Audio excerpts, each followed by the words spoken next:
She hit the big time way back in 1964 with the single Shout and has remained a star ever since.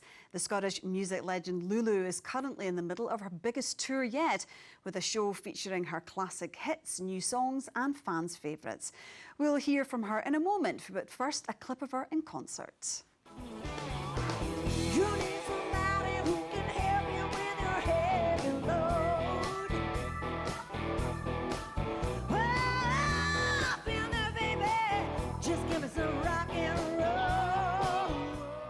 Lulu, you've been a star for over 50 years and you're still sounding great. Now that you've been in Glasgow and you've announced that you're going to be playing the Kelvin Grove Bandstand next year, that'll be a really big occasion. Oh, I just love the fact that it's in Scotland tonight and I'm on, you know. And do you enjoy performing in Scotland? That will always be, I always call Scotland my home, even though I've lived in London longer than I ever lived in Scotland. But I love coming back. And I think the older I get, it's more poignant. You know, like for instance, when I come to work here, I have extended family who come to see me, and if ever I come up here, it's like a reconnecting with my roots, which is really, I know, is very important. And my son believes it's very important. That's why I did Who Do You Think You Are? Well, I was going to say, you know, talking of your roots, it must have been fascinating to kind of peer into your past, fascinating and moving, unravelling your family history. It was always a painful subject about my mother. You know, we never really knew, because in those days, my mother's childhood, my mother, it was all about secrets. You couldn't tell.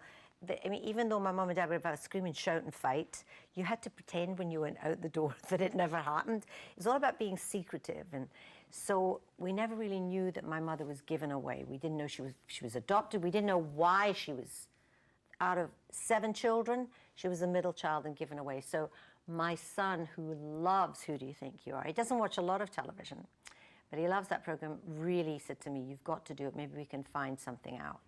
And so I did it, and it really, and honestly, it was a tremendous strain.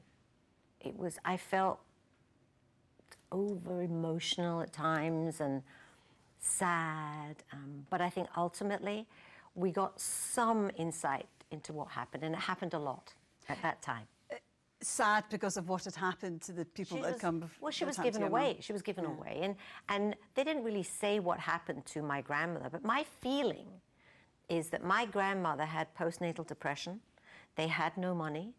There was always a struggle because my grandfather was a Catholic, my grandmother was a Protestant. So that's 2 families kind of at war in a way in those days.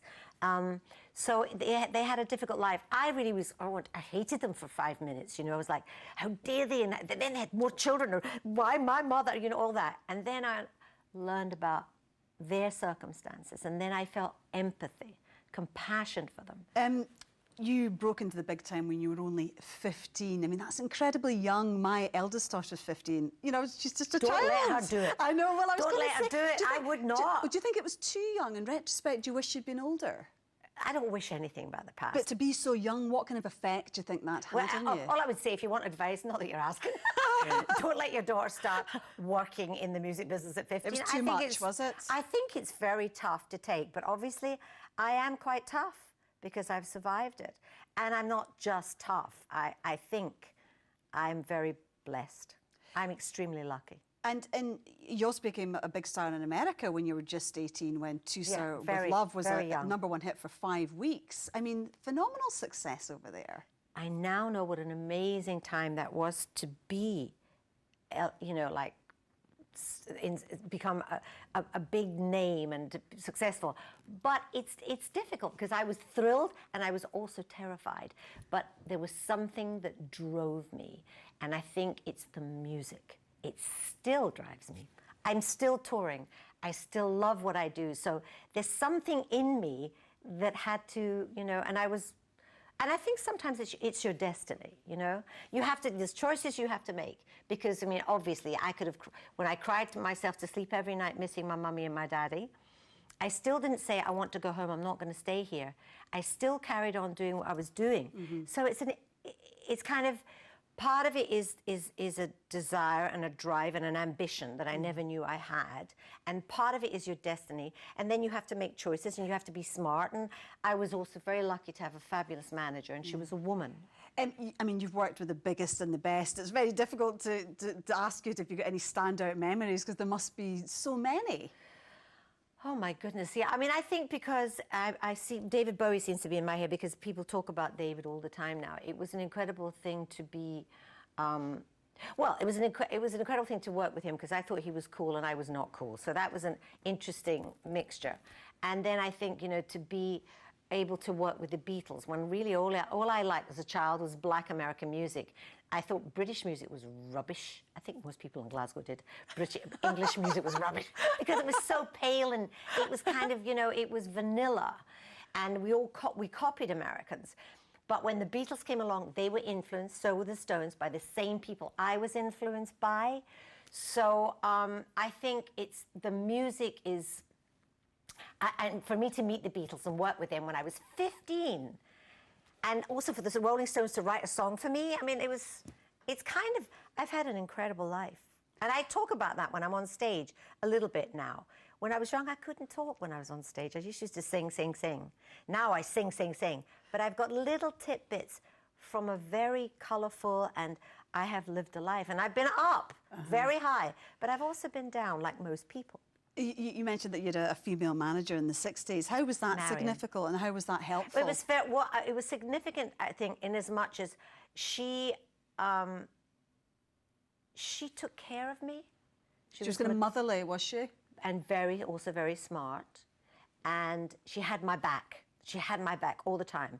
Nobody got near me. Nobody was able to use me or abuse me in any way because of Marion.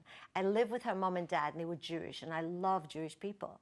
I think because of that, because I was introduced into a family. Yeah. So I was introduced to this lovely family who were very warm, and she was my manager for 20 years. So I think that was a huge blessing in my life. It sounds like you were very protected by her then. I was.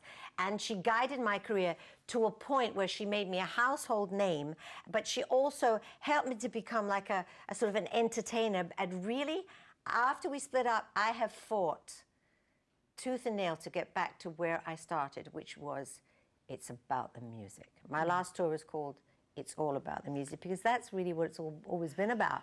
It's not about the hair. It's not about how I look. It's not about being a personality. It's maybe a little bit of everything, but mainly it's about the music. I love it. And do you feel that you've kind of lived through the best of times in terms of the 60s? Yeah, in terms of the music industry.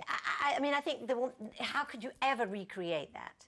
But today, I love a lot of young. I mean, you look at Adele, she's phenomenal. I love Bruno Mars. I mean, even look at Calvin Harris is doing an incredible. He's not so much the performer or the musician, but he is that as well. He's the producer, though. He creates.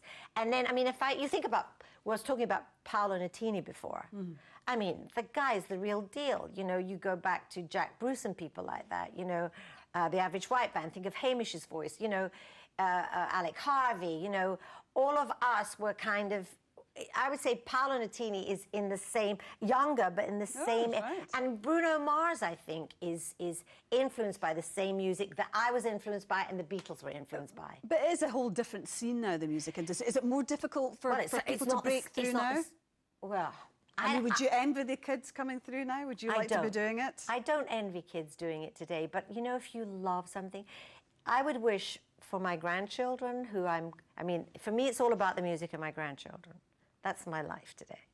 And I see myself as very fortunate. I see myself as a person who is the glass half full, not half empty. It's a very sweet time for me now, because I am full of gratitude for what I've got. But I think if my granddaughter wants to go into the music business at 15, I'd be very worried. And I would try to, but I think what's important, what I was trying to say, is if your children, your grandchildren are passionate about anything, if it's hard and you want to get into the music business, but you just have to do it. Oh, well, so we may see another star in the family. I don't think she's, no. She's kind of cerebral. She's very academic. Oh. Oh, well. Even though she's only 7. She applies herself to her homework and reads like Doting a granny. ferocious...